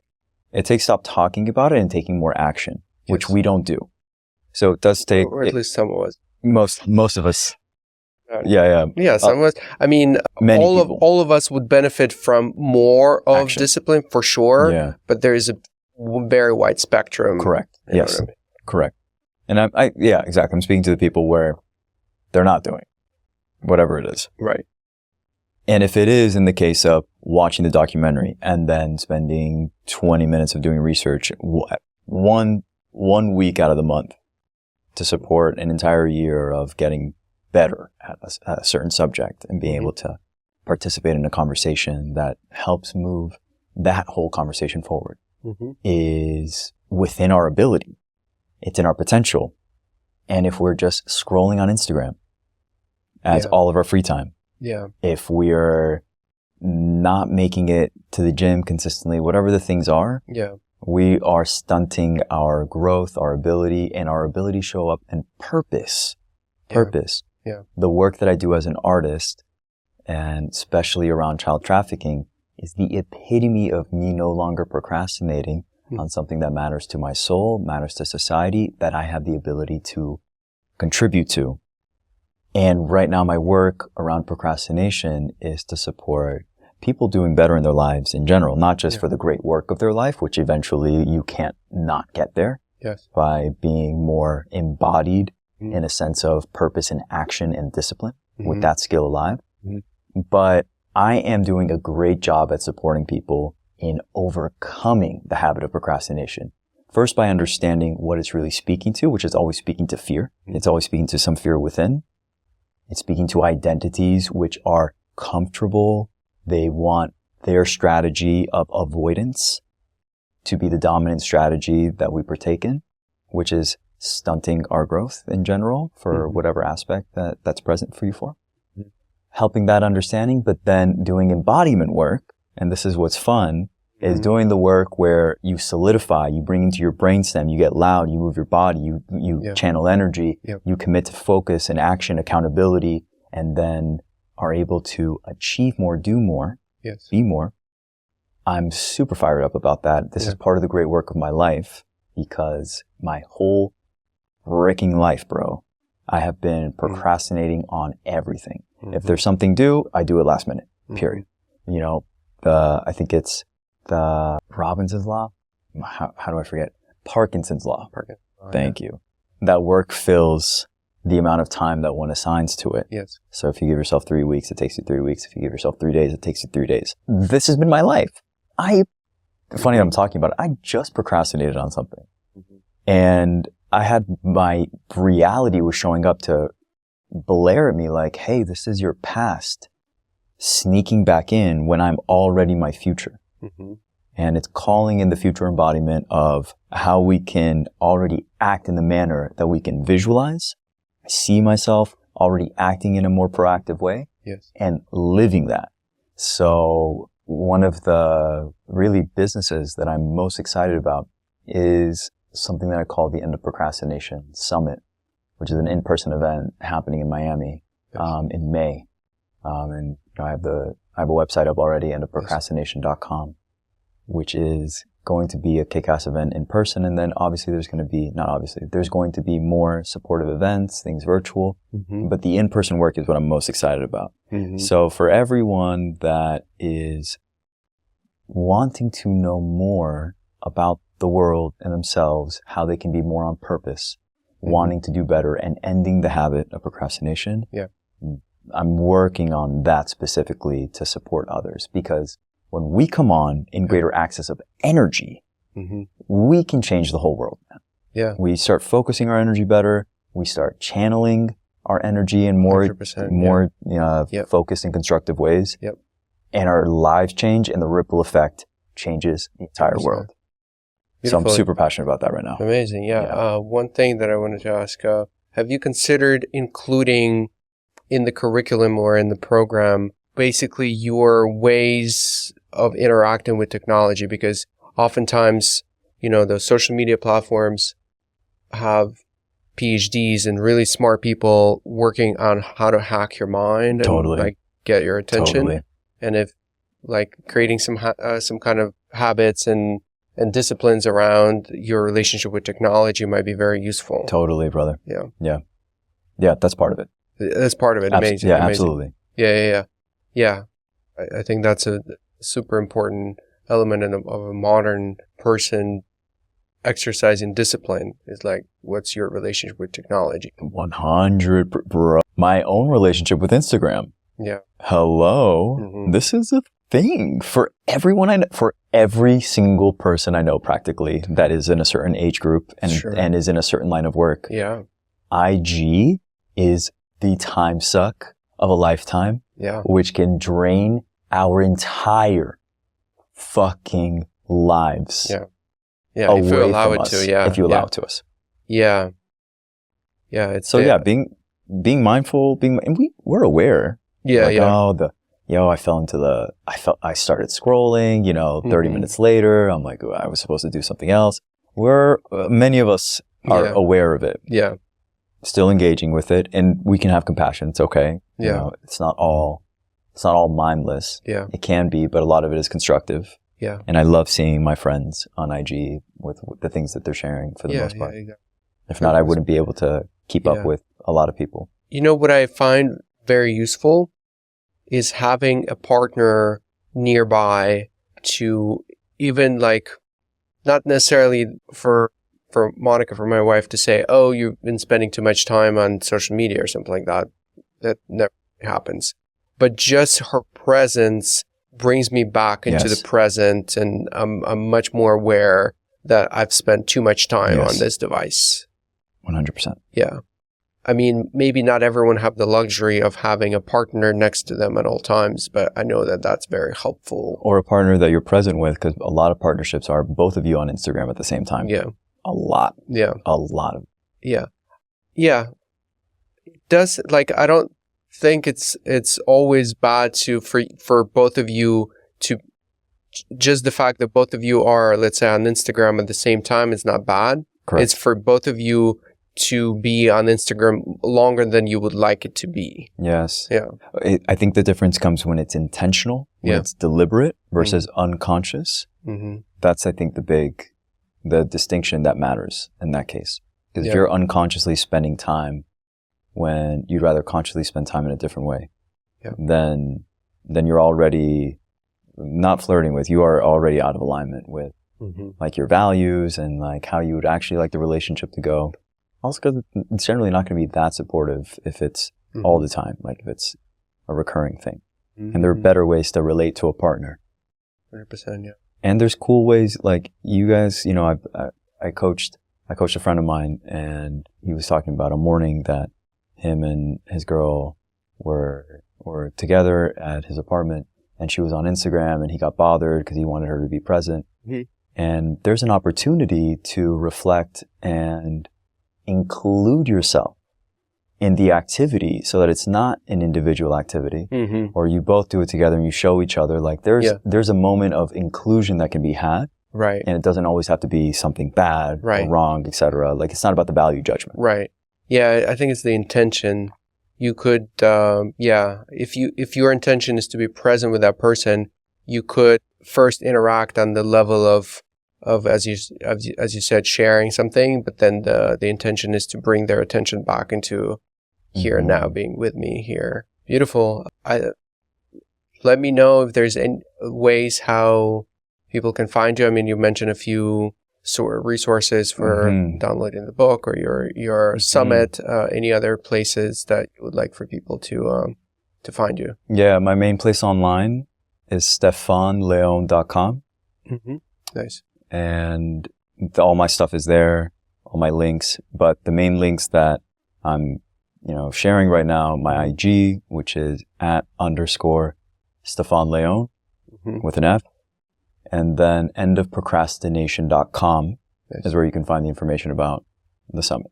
Everything else you can find on my website or the link in my bio on my IG. What an honor and pleasure. What a pleasure, my friend. Yeah. Stoked right? that I'm here, man. It's so cool to be in the studio. This is such an epic creation. And there's so much potential here for the way that we can share stories, we can get interviews, extract helpful insights from people, share those with a greater audience, have them see us on video so you know that it's authentic. 100%, man, 100%. I see it as I've never seen a big, like a factory that mines gold. In my mind, it's always like individuals going with the little thingies but I'm sure there is, or there used to be, maybe not anymore. Sure, there still are. Like basically, it's a big factory that's able to process a lot of dirt and find gold from it. So that's how I see the studio, like creating. It's a content production machine that allows a lot of people coming through and recording and then sipping it through and finding gold in it. It's kind of like that, and then sharing that gold with the rest. Yeah, so like building really the system that allows you to, at scale, find gold and golden nuggets in human expression. Exactly, because there is noise pollution online. 100%, yeah. Like, the majority of what we see online is noise pollution. Most of it, yeah, exactly. And this is value. This is gold inside of all of that. So we sift through it. I mean, it's gold to us. It can be gold to others. If it's gold to us, it's most likely there are people like us who would appreciate the same insights. Yeah. For sure. Ideally. Yeah. Thank you, brother. Thank you, Ben.